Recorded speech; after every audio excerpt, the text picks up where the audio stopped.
여러분 챗 GPT를 들어보셨을 것입니다. 대화형 인공 로봇이죠.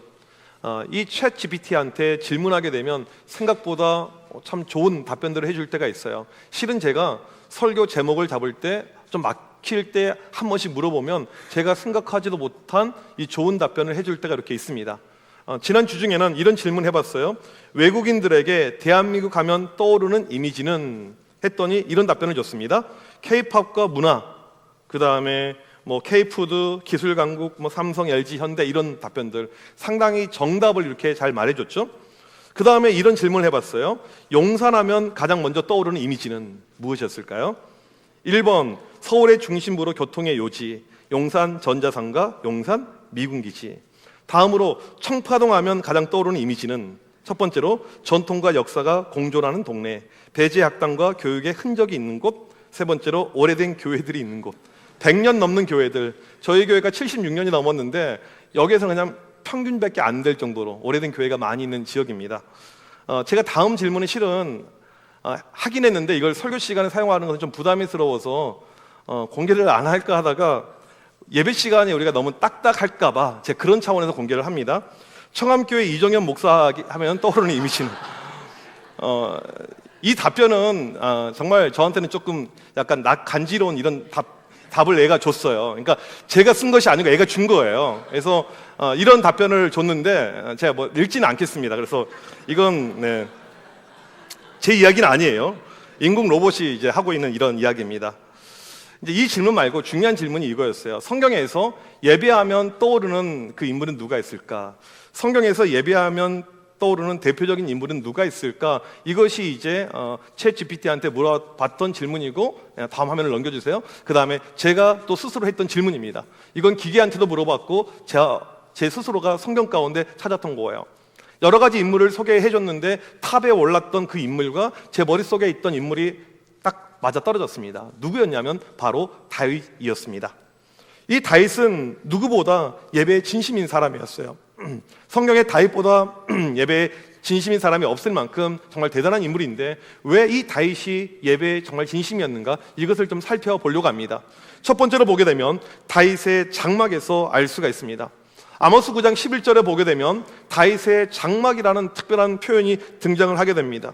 이 장막이라는 단어는 말 그대로 텐트예요.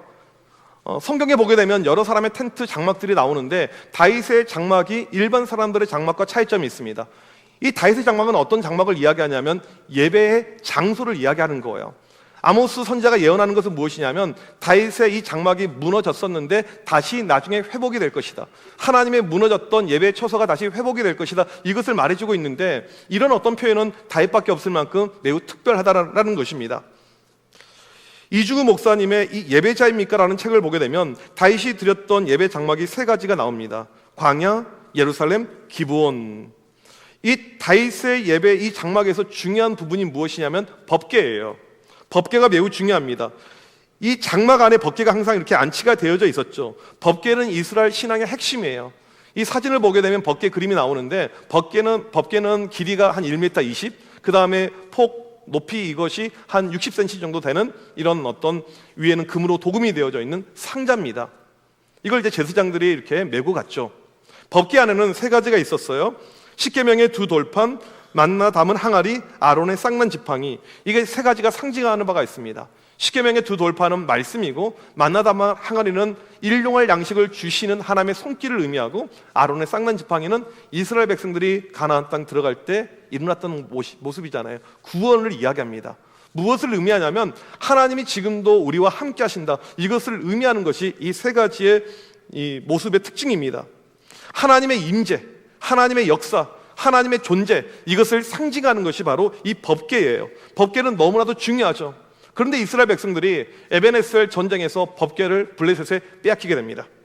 우여곡절 가운데 7개월 만에 법궤가 아비나답의 집에 들어오긴 했지만 그 집에서 무려 20년 동안 방치가 돼요. 그러니까 사울 왕의 통치 기간 내내 법궤가 없었던 거예요. 이스라엘의 장막만 있고 그 장막은 비어있는 채로 법궤가 없었더라는 것입니다.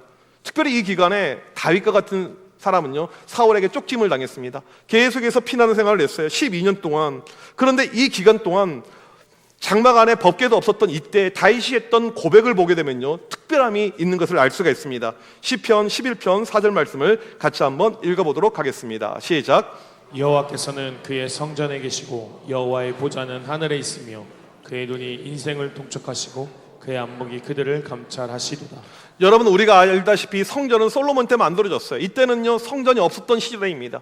또한 초창기에 이 사울 때 보게 되면 이 장막 안에도 법궤가 없었던 이런 시점이에요. 그런데 다윗이 뭐라고 이야기합니까? 하나님께서 성전에 계시다. 좀 우리로 하여금 좀 이해 못할 만한 이상한 이야기를 하고 있습니다.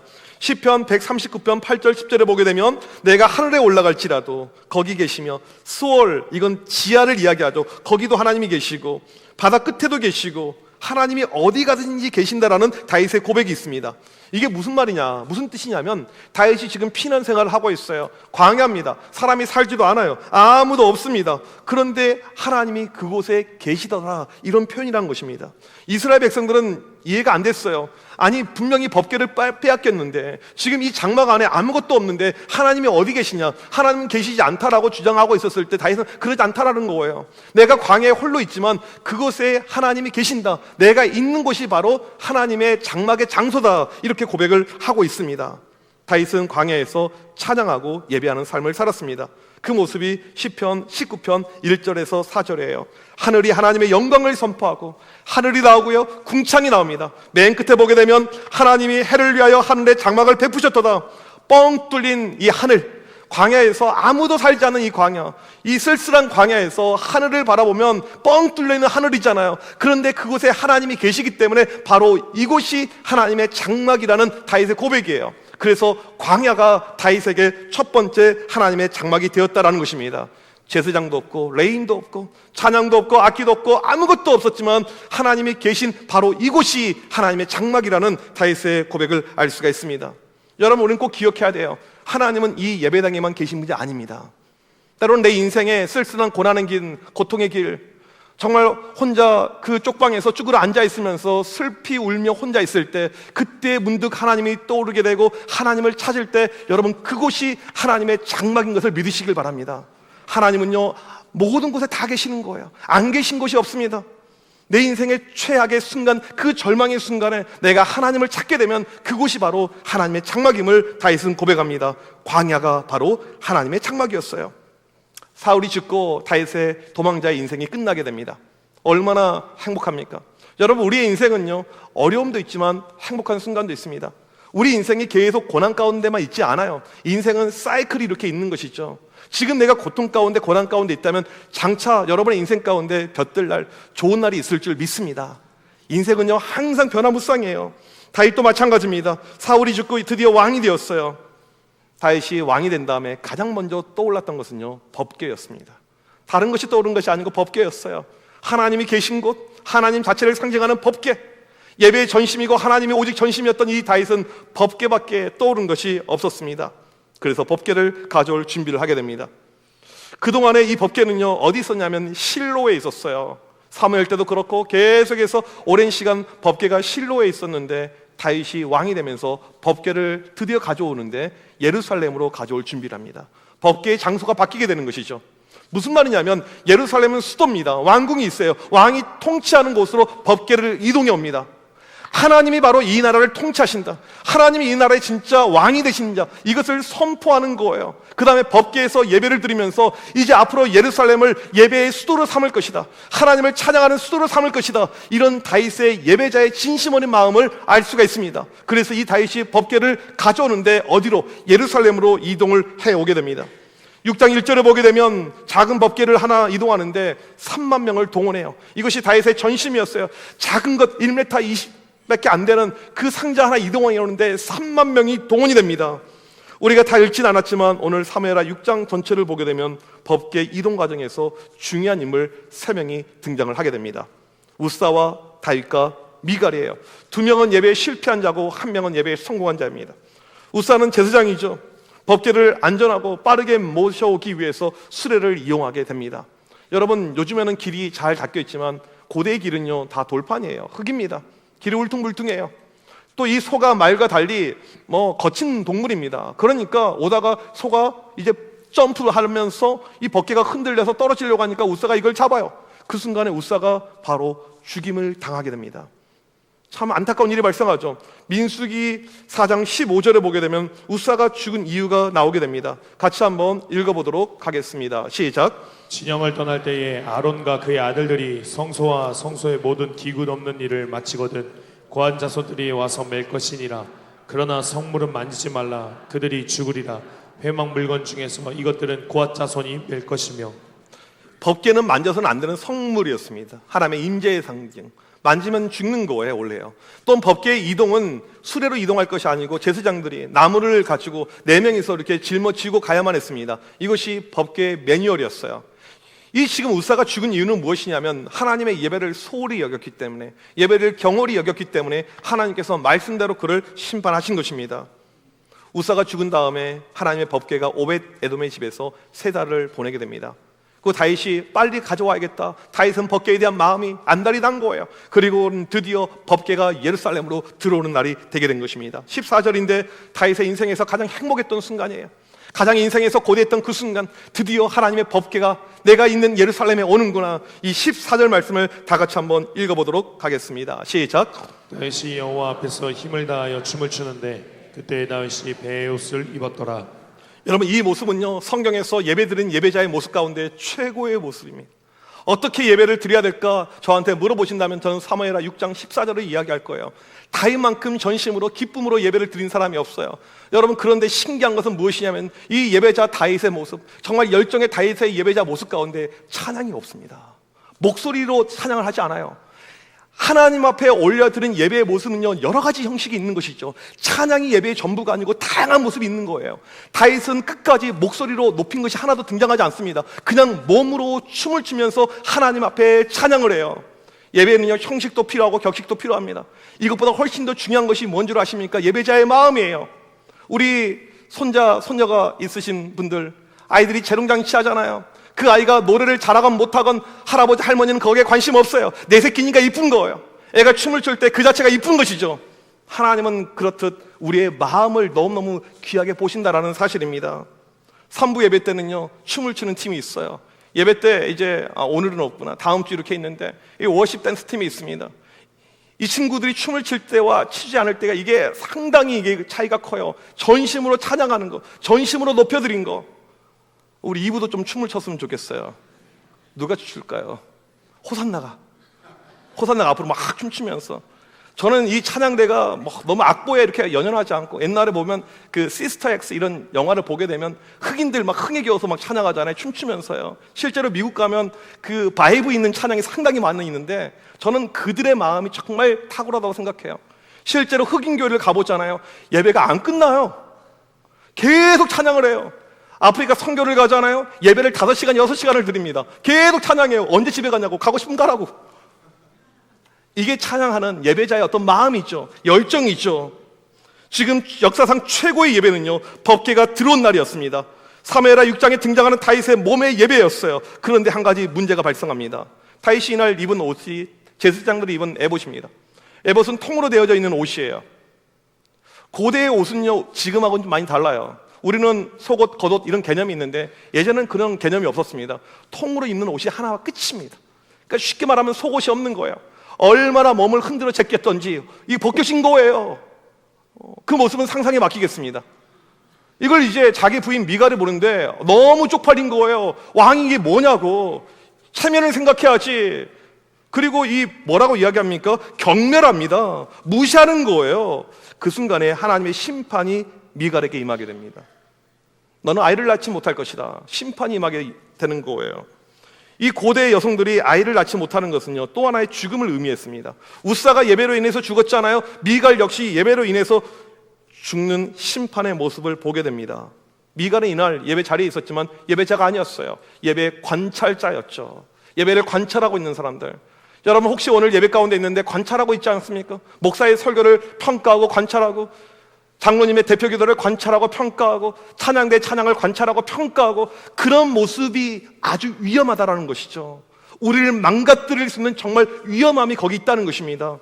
이것이 바로 미갈의 실패의 모습입니다. 법궤가 들어온 날 다윗은 드디어 준비한 장막에 법궤를 넣게 됩니다. 이것이 바로 예루살렘 장막입니다. 이날 다윗은 번제와 화목제로 예배를 드리게 돼요. 감사 찬송시를 쓰게 됩니다. 시편 105편 꽤 긴 시예요. 역대상 16장도 나와 있는데 이것을 다윗이 이날 다 만듭니다. 얼마나 기쁘고 즐거웠는지 아삽에게 이 찬양을 계속해서 할 것을 이야기하고 이 장막을 지킬 오베데돔과 그의 형제들을 문지기로 임명합니다. 역사상 다윗만큼 예배를 기뻐하고 예배를 좋아하고 예배에 신심인 사람이 또 있었을까요?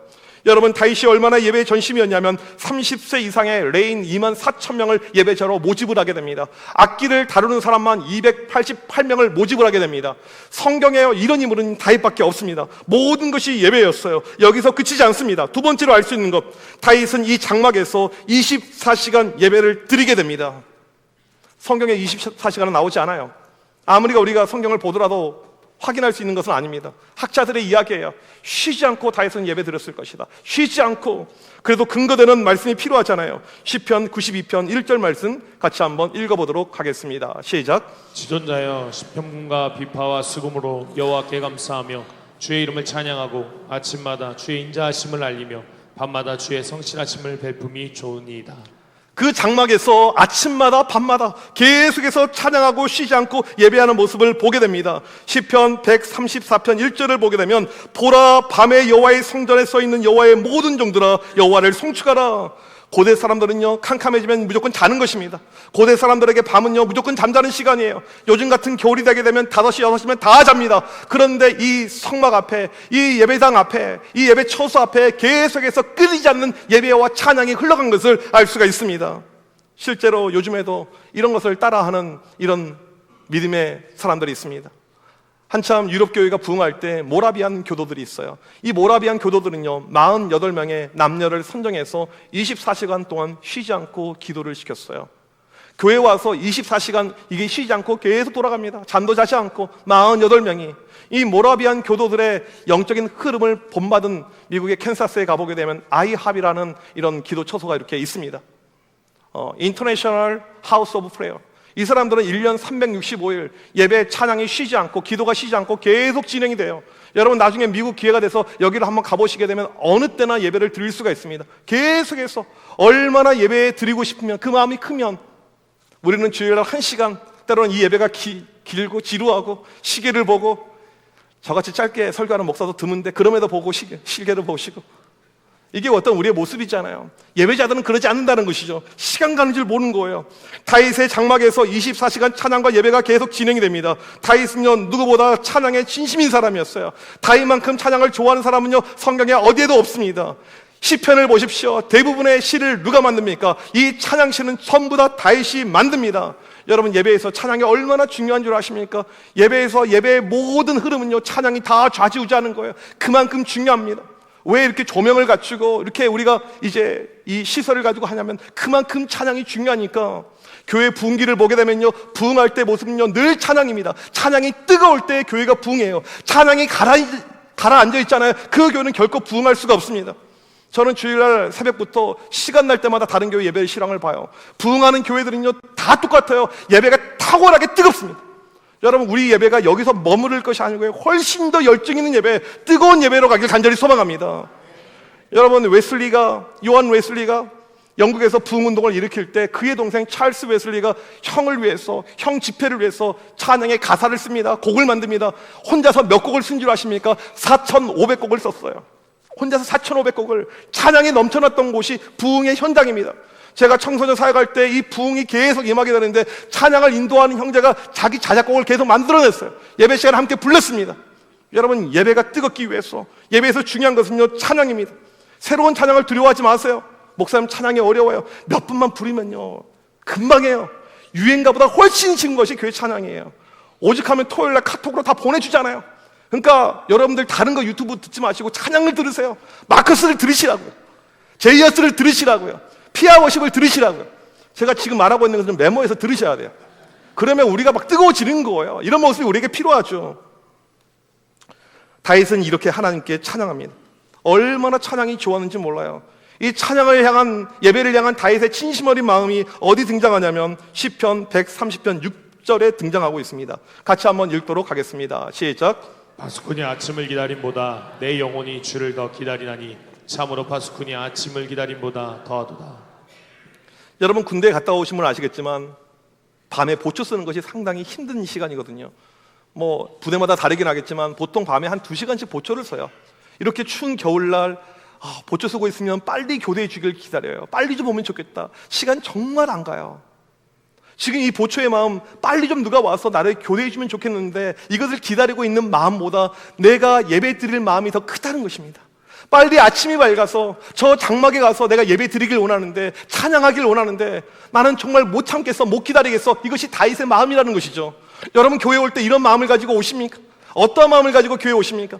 오늘 교회 가야 되는데, 예배 드려야 되는데 나는 시간이 정말 못 기다려지겠어. 이런 마음을 가지고 교회 오십니까? 이런 마음이 우리에게 필요합니다. 이것이 다윗의 예배자의 특별한 마음이라는 사실이죠. 여러분 이런 모습은요, 이런 마음은요, 이 당시 매우 특별한 모습이었습니다. 모든 사람들이 그러지 않았어요.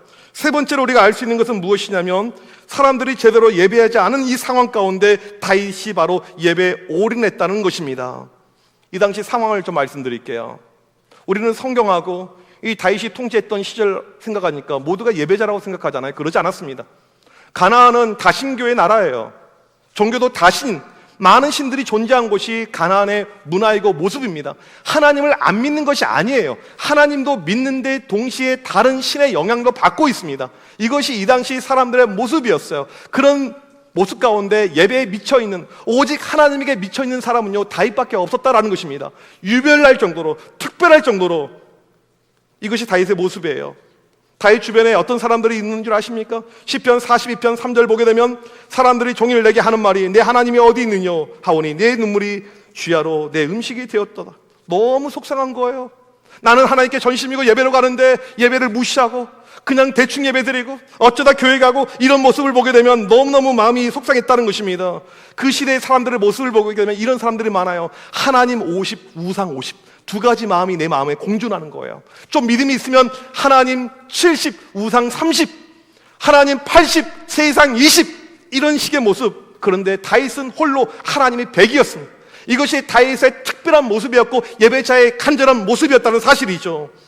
시편 63편 보게 되면 이런 예배자의 다윗의 모습이 너무너무 잘 나와 있습니다. 1절 말씀 다 같이 한번 읽어보도록 하겠습니다. 시작. 하나님이여 주는 나의 하나님이시라. 내가 간절히 주를 찾되 물이 없어 마르고 황폐한 땅에서 내 영혼이 주를 갈망하며 내 육체가 주를 앙모하나이다.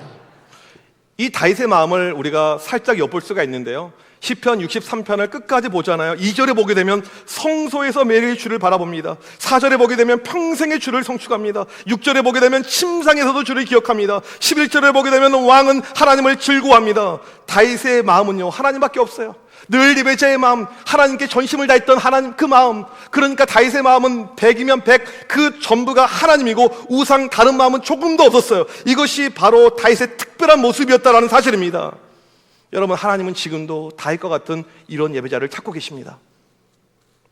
주일날 교회 많은 분들이 오세요. 우리 교회만 있는 것이 아니고 얼마나 많은 교회들이 있습니까?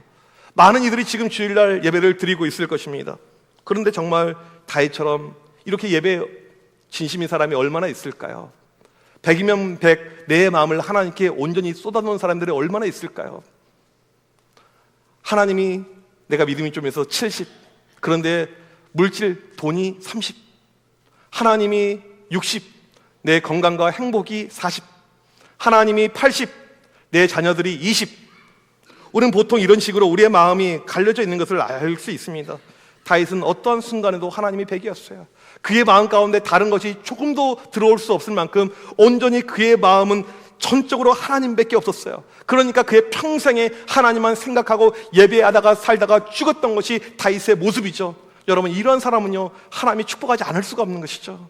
하나님은요, 예배자를 찾으시고 예배자를 가장 좋아하시고 예배자에게 놀라운 축복을 주십니다. 이것이 다윗이 받았던 은혜이고 축복이에요. 내년에 저희 교회 부흥회 강사로 오실 목사님이 지금 미국에서 계시는데 노진준 목사님입니다. 설교를 정말 잘하세요. 정말 타고난 설교가인데 이 목사님이 쓴 예배 사색이라는 참 좋은 책이 있습니다. 나중에 기회가 되시면 이 책을 읽어보시면 좋을 거라고 생각이 돼요.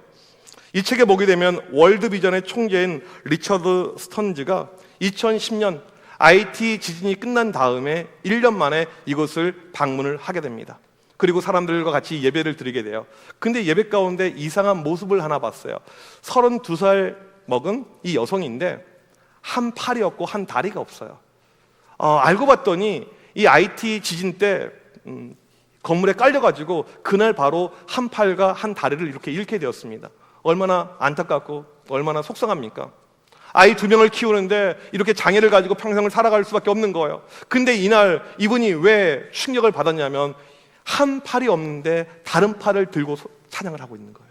한 다리가 없는데 한쪽 다리로 찬양을 하고 있는 거예요. 이게 이해가 안 되는 거죠. 여러분, 이런 끔찍한 재난을 당한다면 여러분들 하나님을 이렇게 찬양할 수가 있겠습니까? 끝나고 나서 이 여성을 찾아가서 물어봤어요. 여러 가지 이야기를 들어봤더니 참 어려운 걸로 알고 있는데 왜 이렇게 열심히 찬양합니까? 라고 질문했더니 하는 이야기가 무엇이냐면, 제가 실은 지진이 일어나기 전에 작년 1월 12일 날 예수님을 나의 구주로 인격적으로 만났습니다. 예수님을 만난 다음에 얼마나 기쁘고 행복한지, 나에게 구원을 주시고 나에게 영생을 주시고 나에게 이런 세상이 줄 수 없는 행복을 주셨던 그 주님의 모습, 이거 하나면 제 인생은 족합니다. 팔이 없고 다리가 없어서 다른 거 없어서 족합니다.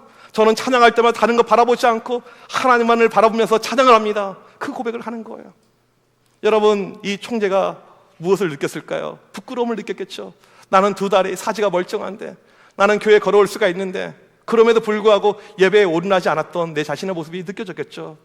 여러분, 오늘 본문의 다윗의 모습이 바로 그 여인의 모습과 같은 모습이라는 거예요. 세상 사람들은 그렇게 예배에 열광하지 않습니다. 예배에 미쳐있지 않아요. 그런데 다윗은 홀로 예배에 미쳐있는 거예요. 홀로 예배에 올인합니다. 이것이 다윗의 평생이었어요. 하나님은 다윗을 특별하게 사랑하셨고 하나님 마음에 합한 사람이라는 특별한 칭호를 주셨습니다. 그 말은 무엇일까요? 예배자의 인생, 예배에 올인한 인생, 내가 네 인생 끝까지 책임져 줄게. 이것이 바로 하나님의 축복의 역사였다는 사실입니다. 여러분, 우리는 이런 예배자가 되길 소망해야 돼요. 우리뿐만 아니죠. 우리 자녀들도 마찬가지입니다.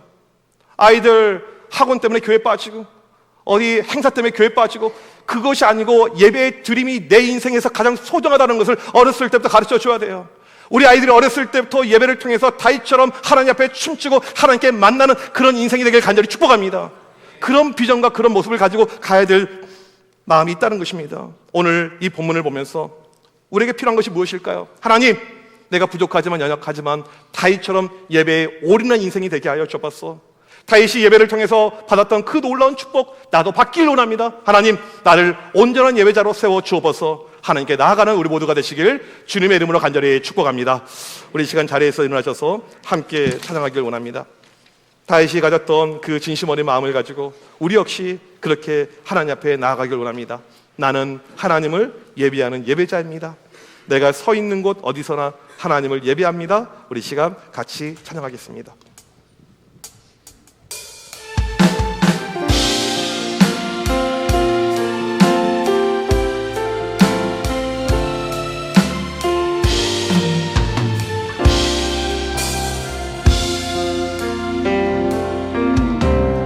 나는 하나님을 예배하는 예배자입니다. 내가 서 있는 곳 어디서나 하나님을 예배합니다. 내 영혼 거룩한 은혜를 향하여 내 마음 완전한 하나님 향하여 이곳에서 바로 이 시간 하나님을 예배합니다. 나는 하나님을 예배하는, 나는 하나님을 예배하는 예배자입니다.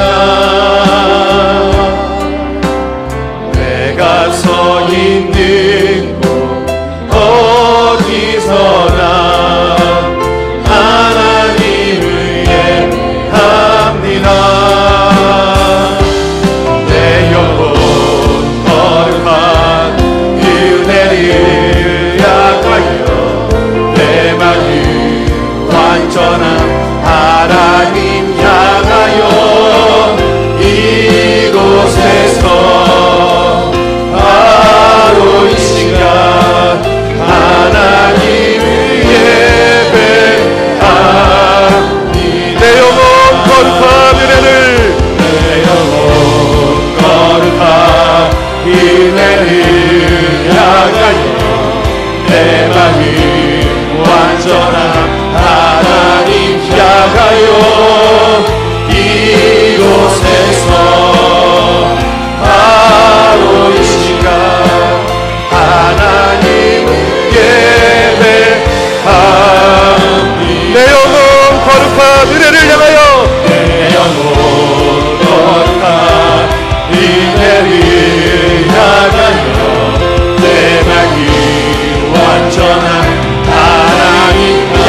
시간 다 함께 기도하실 때 하나님, 내가 다윗처럼 예배에 올인하는 인생이 되게 하여 주옵소서.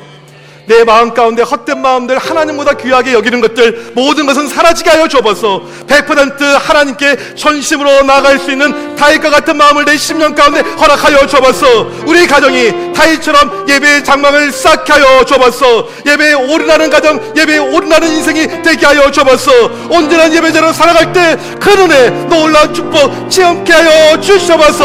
우리 시간 주여 보내치고 간절히 기도합니다. 주여! 하나님 아버지, 이 시간 간절히 기도합니다. 하나님 아버지, 다윗처럼 예배에 올인하는 인생이 되게 하여 주옵소서. 하나님께 진심으로 예배하게, 하나님께 우리의 마음을 다해 온전한 예배자로 서게 하여, 하나님 우리가 있는 바로 그곳에 하나님의 장막을 세우게 하여 주옵소서. 하나님의 온전한 예배자로 설 수 있는 억대의 믿음의 모든 백성들 되게 하여 주시옵소서. 간절히 기도합니다. 우리를 축복하여 주옵소서. 예배자들을 기억하여 주옵소서. 하나님 아버지, 온전한 예배자로서 주의 모든 백성들을 기억하여 주옵소서. 오늘 또 하나님의 기쁨이 되는 온전한 예배자가 되게 하여 주옵소서. 하나님, 우리가 서 있는 바로 그곳, 하나님을 잡고 구하고 하나님 믿음 안에 구할 수 있도록 주여 인도하여 주옵소서. 정색의 소원, 다윗처럼 예배에 우리 가운데 헛된 마음들 다 사라지게 하여 주옵소서. 오직 하나님만 지켜, 하나님만을 바라보고 주의 모든 백성들 되게 하여 주옵소서. 하나님의 기쁘게 받아주옵소서. 하나님을 찾는 주의 모든 백성들, 하나님 예배자를 기억하시고 예배자를 찾으시고 예배자를 축복하시고 하나님 그런 예배자가 되게 하여 주옵소서. 주의 시간 간절히 하나님 찾으시고 하나님의 원하시는 하나님의 기쁨을 드리는 예배로 주옵소서.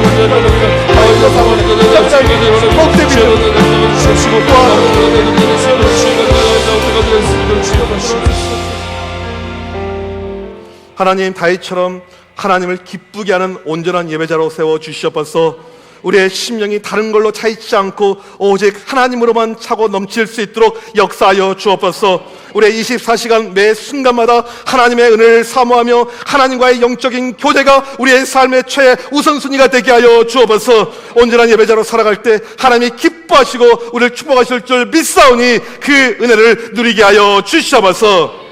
지금은 우리 주 예수 그리스도의 크신 은혜와 하나님 아버지의 무한하신 사랑하심과 성령님의 위로 교통하심이 다윗처럼 온전한 예배자로 살길 원하는 주의 모든 백성들 머리머리 위에 지금부터 영원토록 함께 있을지어다. 아멘.